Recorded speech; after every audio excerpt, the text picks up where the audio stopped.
Luzon, Visayas, Mindanao, dyan sa Pilipinas, magandang umaga sa atin lahat. Kung nasa abroad ka man, magandang umaga. Gusto ko lang sabihin sa iyo, gumawa ako nitong munting channel ko para lumabas ako dito sa social media at magsalita tungkol sa mga nangyayari sa atin dyan sa Pilipinas na bangayan tungkol sa politika. Ah, Kaya gumawa ako dito ng channel para ah, iparinig ko yung mga pagsuporta, ah, iparinig ko yung mga magagandang salita para sa pagkakaisa.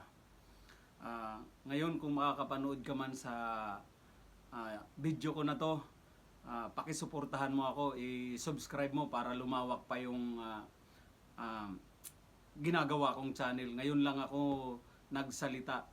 Dati nasa Pilipinas ako, supporter ako ni Bongbong Marcos. Ngayon na nandito na ako sa UAE, siyempre hindi tayo makakatiis.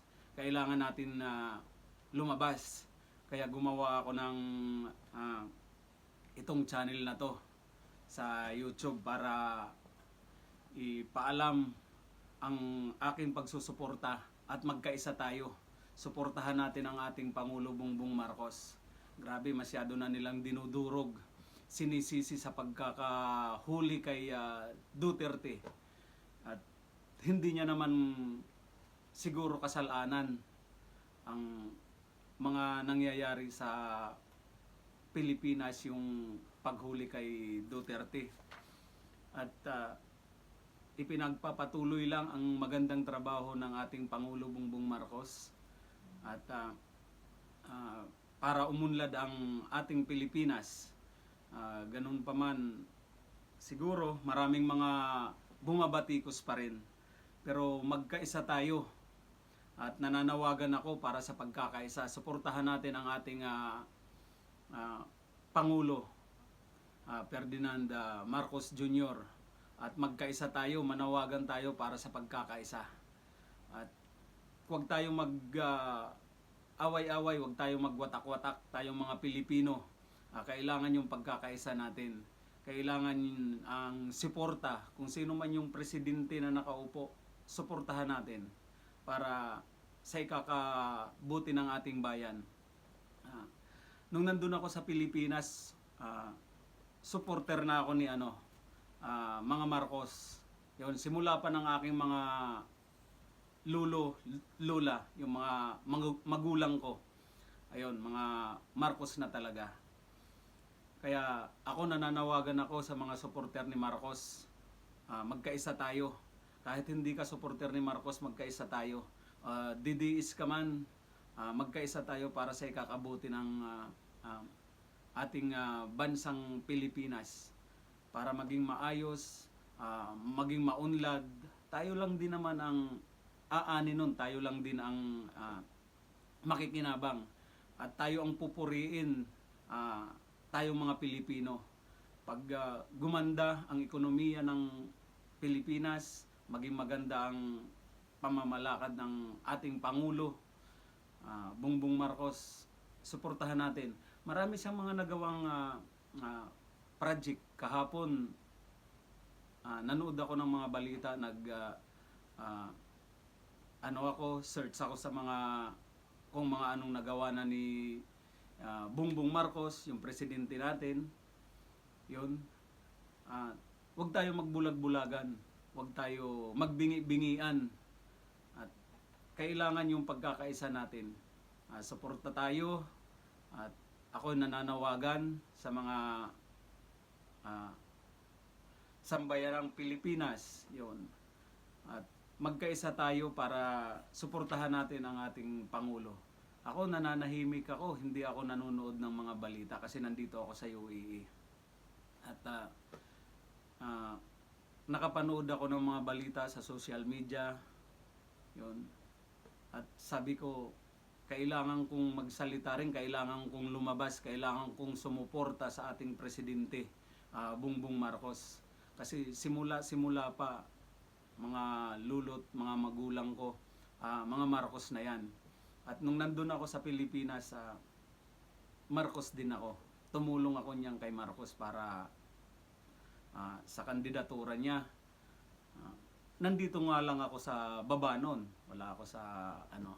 Pero ikinampanya ko rin yan si Bongbong Marcos para sa kanyang pagkapanalo. Kaya tayo, magkaisa tayo. At yung mga bumabatikos dyan, yung mga nagpapasaway dyan sa Pilipinas, at huwag ka magbingi-bingian, huwag ka magbulag-bulagan. At magkaisa tayo. At ipakita natin yung suporta natin sa bayan nating Pilipinas.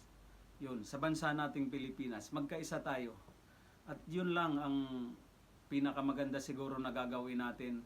At tayo dyan, yung mga sumusuporta sa Pangulo natin, Bongbong Marcos. Yun, lumabas tayo, magkaisa tayo, magsalita tayo tungkol sa pagsuporta natin sa ating Pangulo. Ayan. At yung mga naninira dyan, mga sumisigaw, bumaba ka na, Bongbong Marcos. Walang ibang ano yan, kundi yung mga sarili nilang interes. Hindi yan para sa bayan, hindi para sa ikakabuti. Tayong mga sibilyan, alam niyo, tayong mga sibilyan, tayong mga mamamayan dyan sa Pilipinas, ang gawin natin, huwag tayong magpasaway. Tulungan natin, tumulong tayo sa ating bayan, at malaking tulong na yun, yung hindi ka magiging pasaway sa Pilipinas, sa bayan natin, malaking tulong yun sa panggobyernuhan. At huwag natin isisi yung pagkahuli ni Duterte ng ICC, dinala siya sa Netherlands para imbestigahan. At huwag natin isisi sa Pangulo natin kay Bongbong Marcos. At bagkus, palawakin natin ang ating isipan kung bakit nangyari yung ganong mga senaryo. Kung bakit nangyari. Huwag tayo maghusga, huwag tayo, palawakin natin ang ating isipan. At ngayon nananawagan ako, mga supporter ng DDS, gawin nyo natin, magkaisa na lang tayo. At para sa kapayapaan, sa ikakaunlad ng ating bayang Pilipinas.